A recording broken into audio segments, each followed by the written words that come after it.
Hello दोस्तों, नमस्कार। तो कैसे आप सब लोग? उम्मीद करते हैं आप और आपके फैमिली वाले बहुत अच्छे होंगे। तो चलिए दोस्तों, आज हम बढ़ते हैं हमारे अगले क्वेश्चन पर, ठीक है। और आज ये हमारा पार्ट 6 है और इसमें जितने भी क्वेश्चंस हैं आज हम देख लेते हैं। तो इनमें से पहला हमारा क्वेश्चन है, ठीक है। इसको देखने से पहले दोस्तों प्लीज़ हमारी आपसे रिक्वेस्ट है कि प्लीज़ हमारे वीडियो को लाइक जरूर कीजिए और चैनल को सब्सक्राइब करना बिल्कुल भी मत भूलिए। और आज का जो हमारा वीडियो है वो हमने रिकॉर्ड करके आपके लिए अपलोड किया है, क्योंकि थोड़ा सा इशू है लाइट की, ठीक है। तो आज लाइव नहीं आ सके हैं। अगले वीडियो में हम लाइव आने की जरूर कोशिश करेंगे, ठीक है। और होगा भी। तो देख लेते हैं हम अपने क्वेश्चन को, ठीक है। विश्व में मैंग्रोव वनों का सबसे बड़ा क्षेत्र निम्न में से कौन सा है? ठीक है। जो मैंग्रोव वन है उसका सबसे बड़ा क्षेत्र इनमें से कौन सा है पूरे विश्व का, ठीक है। तो यहाँ पर पहला दिया है हमारा नामदफा राष्ट्रीय उद्यान, दूसरा है कच्छ का रण, और तीसरा है बाल फाक्रम नेशनल पार्क, और चौथा है सुंदरवन। तो इसके आंसर की व्याख्या करते हुए व्याख्या को देखते हुए हम देख लेंगे, ठीक है। आई थिंक ये सुंदरवन है। तो देखते हैं यहाँ पर। तो आंसर नंबर जैसा कि आप देख पा रहे हैं यहाँ पर डी ही है, यानी कि हमारा सुंदरवन है, ठीक है। इसकी व्याख्या देख लेते हैं दोस्तों। तो व्याख्या में विश्व में मैंग्रोव वनों का सबसे बड़ा क्षेत्र सुंदरवन है, ठीक है। जो कि 5180 वर्ग किलोमीटर में है। सुंदरवन भारत तथा बांग्लादेश में स्थित विश्व का सबसे बड़ा नदी डेल्टा है, ठीक है। पूरे विश्व का सबसे बड़ा नदी डेल्टा है। यह सुंदरी नामक, ठीक है, यह सुंदरी नामक प्रसिद्ध वनस्पति और बंगाल टाइगर का निवास स्थान है। मतलब यहाँ पर सबसे जो सुंदरी एक प्रसिद्ध वनस्पति है, ठीक है, और एक बंगाल टाइगर है। इन दोनों का ये निवास स्थान है, ठीक है। तो ये भी आप याद रखिएगा क्योंकि ये भी इम्पोर्टेंट होता है। तो चलिए हम बढ़ते हैं हमारे नेक्स्ट क्वेश्चन को। तो नेक्स्ट हमारा जो क्वेश्चन है दोस्तों, ठीक है। तो नेक्स्ट हमारा जो क्वेश्चन है, भारत में,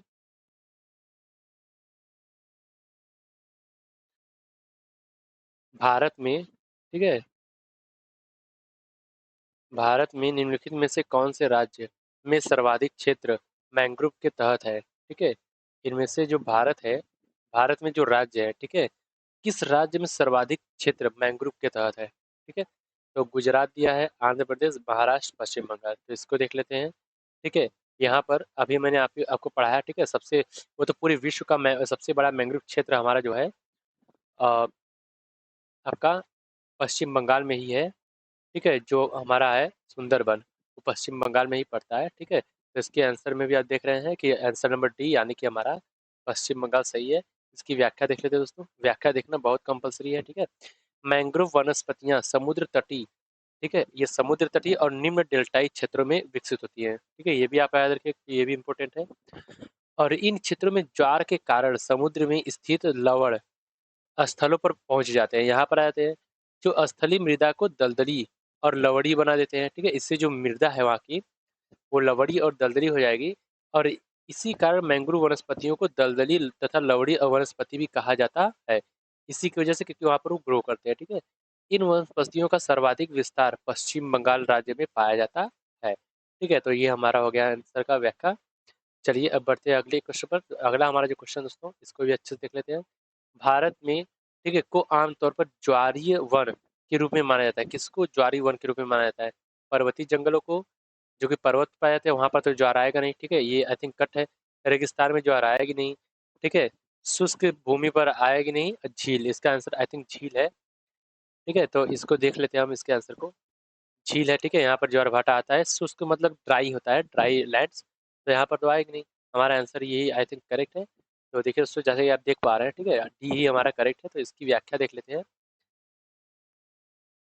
ज्वारी वन इन्हें मैंग्रोव दलदली, जो ज्वारी वन है, ठीक है, मैंग्रोव दलदली अथवा डेल्टाई वन भी कहा जाता है, ठीक है। भारत में ये वन उष्णकटिबंधीय उष्णकटिबंध के ज्वारी दलदलों, तटीय लैगून, डेल्टा और झीलों के समीप मिलते हैं, ठीक है। ये भी आप याद रखिएगा कि ज्वारी वन या फिर मैंग्रोव या दलदली अथवा डेल्टाई वन कहाँ पर पाए जाते हैं? तो यहाँ पर पाए जाते हैं, ठीक है। बढ़ते हैं हमारे नेक्स्ट क्वेश्चन में।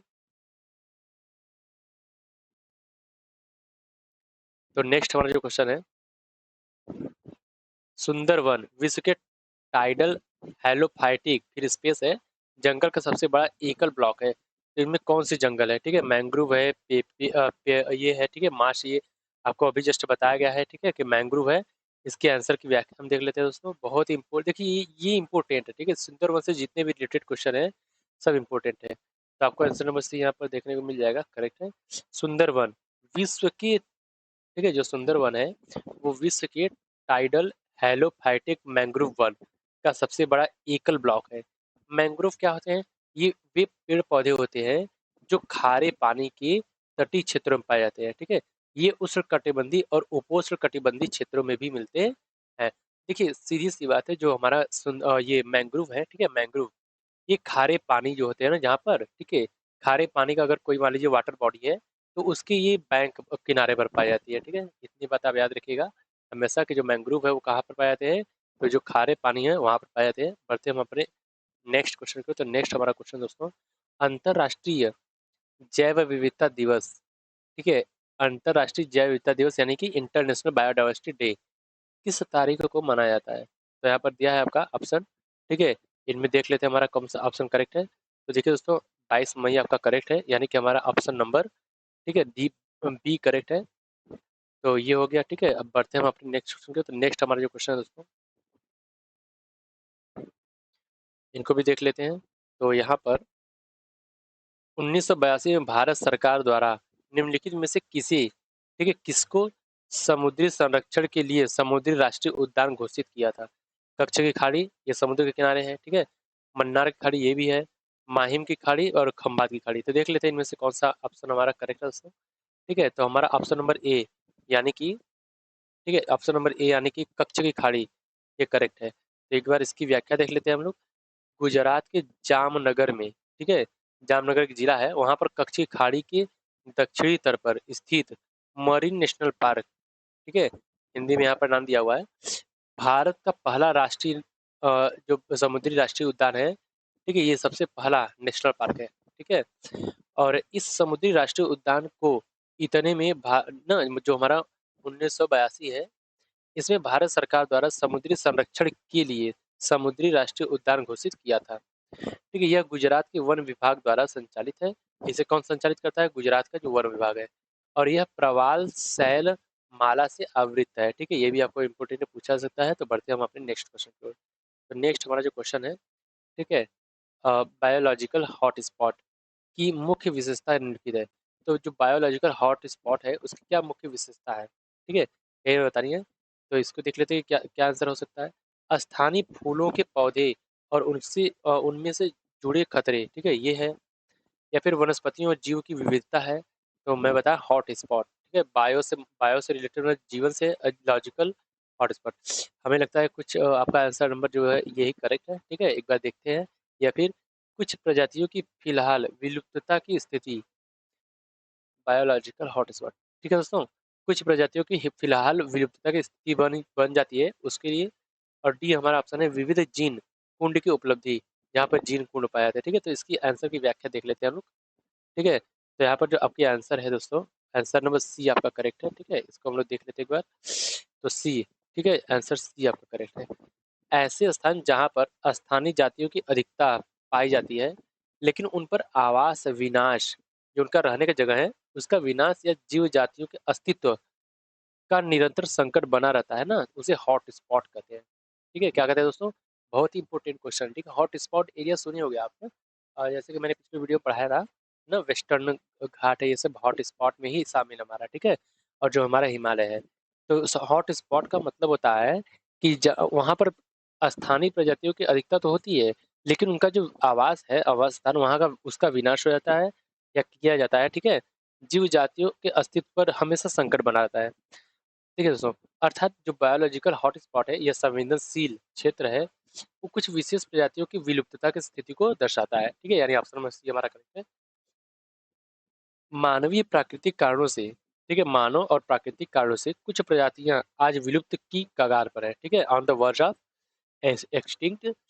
जैव विविधता हॉट स्पॉट की अवधारणा इतने में, ठीक है, नॉर्मन मायर्स द्वारा विकसित की गई थी। जो जैव विविधता हॉट स्पॉट है ना, इसकी अवधारणा 1988 में इन्होंने दिया था, ठीक है। ये भी इंपॉर्टेंट है, याद रखिएगा। चलिए बढ़ते हैं हमारे आज के नेक्स्ट क्वेश्चन की ओर। तो नेक्स्ट हमारा जो क्वेश्चन दोस्तों, ठीक है, आई थिंक ये हमारा लास्ट क्वेश्चन है आज का।